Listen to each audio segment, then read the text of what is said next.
ఇద్దరు స్టార్ హీరోలు ఒకచోట కలిస్తే ఆ ప్రాంతమంతా ఎంతో ఆహ్లాదకరంగా ఉంటుంది. నలుగురిలోనూ కొత్త జోష్ పుట్టుకొస్తుంది. ఒక మాటలో చెప్పాలంటే ఓ పండుగ వాతావరణం నెలకొంటుంది. అలాంటిదే హైదరాబాద్ లోని రామోజీ ఫిల్మ్ సిటీలో నెలకొంది. Power star Pawan Kalyan, young rebel star Prabhas ఇద్దరు ఒకేసారి తమ తమ చిత్రాల షూటింగ్లను ఒకేసారి జరుపుకుంటూ ఉండటంతో ఆ ఫిల్మ్ సిటీ మొత్తం సందడిగా మారిపోయింది. కిషోర్ కుమార్, పార్థసాని దర్శకత్వంలో పవన్ కథానాయకుడిగా కాటమరాయుడు సినిమా తెరకెక్కుతున్న విషయం తెలిసిందే.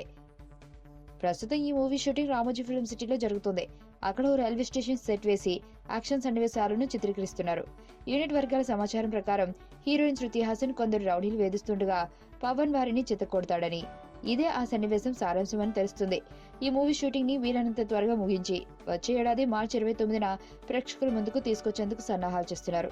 మరోవైపు బాహుబలితో విజువల్ వండర్ చూపించిన రాజమౌళి ఇప్పుడు వర్చువల్ రియాలిటీ చూపించడానికి సిద్ధమవుతున్నాడు. బాహుబలి 2కి సంబంధించిన ప్రభాస్, సత్యరాజ్ తదితర నటులపై కీలక సన్నివేశాన్ని తెరకెక్కిస్తున్నారు.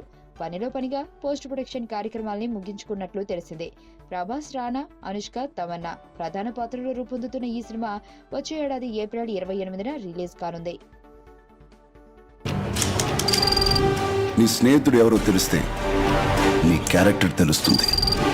నీ శత్రువు ఎవరో తెలిస్తే నీ కెపాసిటీ తెలుస్తుంది.